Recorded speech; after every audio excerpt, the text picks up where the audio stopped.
সন্তান কোনো দুষ্কর্ম করে তাহলে সেই অপরাধ শুধু কি সেই সন্তানের? না, যদি সন্তান দুষ্কর্ম করে তাহলে অপরাধী তার মাতা পিতাও, যারা পুত্রমোহর কারণে সেই অনুচিত কাজে তাকে বাধা দেননি। অপরাধী হলেন তার পিতামহ, যিনি নিজের কর্তব্যবোধের কারণে নিজের পরিবারের যত্ন নেননি, যিনি সন্তানকে কখনো শাস্তি দেননি। অপরাধী হলেন তার সেই গুরুও, যিনি নিজের শিষ্যের সেই দুষ্কর্ম দেখেও তাকে প্রতিহত করতে পারেননি। একজন হবু রাজার কর্তব্য হলো নিজের প্রজার কাছে সে যেন এক উদাহরণ প্রস্তুত করতে পারে, কিন্তু যদি এত অনুচিত উদাহরণ প্রস্তুত হয়ে থাকে তাহলে মা বাবার, বাড়ির বয়োজ্যেষ্ঠদের কর্তব্য হলো ওনারা যেন সেটা সেখানেই থামায়। যখনই আমরা কথা বলি জলরাশির বিষয়ে, যখন আমরা তুলনা করি, তখন আমাদের খুব ভালো লাগে মিষ্টি সরোবর, পুকুর, নদী, আর আমরা অপেক্ষা করে থাকি সাগরের জন্য, সমুদ্রের জন্য। কেন করি? কারণ এই সাগর, এই সমুদ্র, এ হলো অত্যন্ত বিশাল আর ভয়ানক। এর জলও কিন্তু নোনতা, যা আমরা পান করতে পারি না। কখনো ভেবে দেখেছেন এই সমুদ্রের অন্তরে এই নোনতা জল, এই নোনতা ভাব, এটা আসে কোত্থেকে? এই যে সমুদ্র, যে প্রবাহমান নদীর থেকে যে খনিজ নির্গত হয়, তার ভান্ডার হলো এটা। সেই খনিজকে নিজের অন্তরে গ্রহণ করে, সেই নোনতা ভাব নিজের মধ্যে সমাহিত করে, আর তারপর সেই নোনতা জল বাষ্পে পরিণত হয়ে ওপরে উঠে যায়, যা মেঘ হয়ে আপনার ওপর মিষ্টি বৃষ্টি হয়ে ঝরে পড়ে। এ হলো সমুদ্রের ত্যাগ, যার জন্য আপনি মিষ্টি জল পান করতে পারছেন, সে নদী থেকেই হোক বা সরোবর থেকে।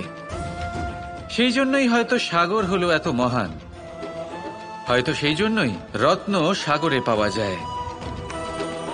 তাই মনে রাখবেন, ক্ষমতা তারই হয় যে ত্যাগ করতে জানে, কোনো বিষকে নিজের মধ্যে ধারণ করে নিতে জানে। তাহলে আপনিও এটাই করুন, এতটাই শক্তিশালী হয়ে উঠুন, আর আমার সাথে ভালোবেসে বলুন রাধা রাধা। বৃষ্টির ফোঁটা কত ছোট, কিন্তু সাগর কত বড়, হিমখণ্ড কত ছোট, হিমালয় কত বড়।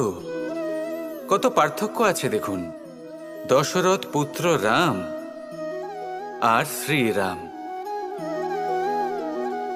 দেখুন, একটা ফোঁটা একসাথে মিলিত হয়ে তখন এই বিশাল সাগর তৈরি হয়। সকল হিমখণ্ড যখন একসাথে মিলিত হয় তখন এই বিশাল মহান হিমালয় গঠিত হয়।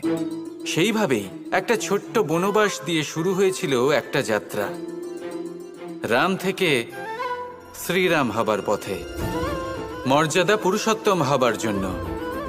কিন্তু এর থেকে আপনি কি শিখলেন? বিন্দু আসলে মহান নয়, মহান হলো সাগর। হিমখণ্ড মহান নয়, মহান হলো হিমালয়।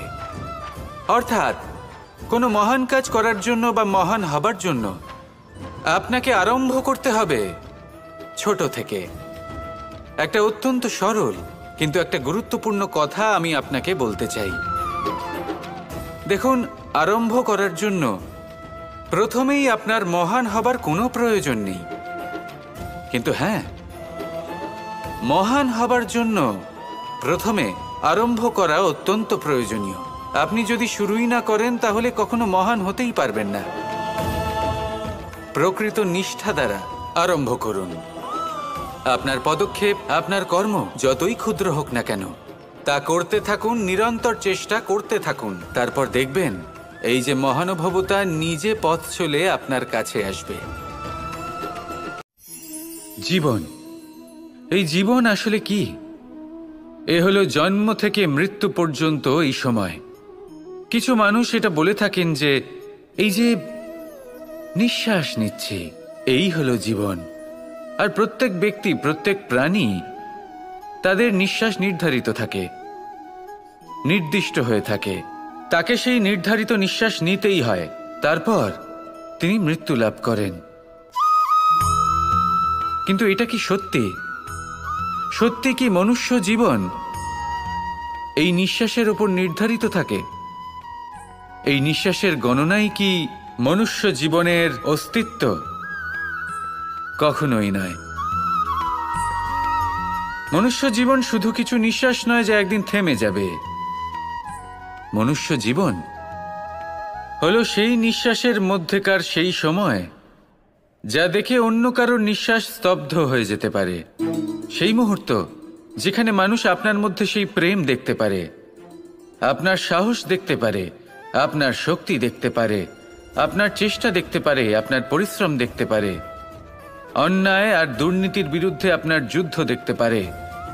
জীবনে গুরুত্বপূর্ণ সেই মুহূর্ত, সেই সময় যেটা আপনি বেঁচে আছেন, সেই সময়ে আপনি এই সংসারের অন্য ব্যক্তিদের জীবন বাঁচার একটা দিশা দেখাতে পারেন, একটা প্রেরণা যোগাতে পারেন, শক্তি দিতে পারেন, আশা দিতে পারেন। তাই জীবনে এটাই করুন, এমন একটা জীবন যাপন করুন যা অন্যের জন্য আদর্শ হয়ে থাকে।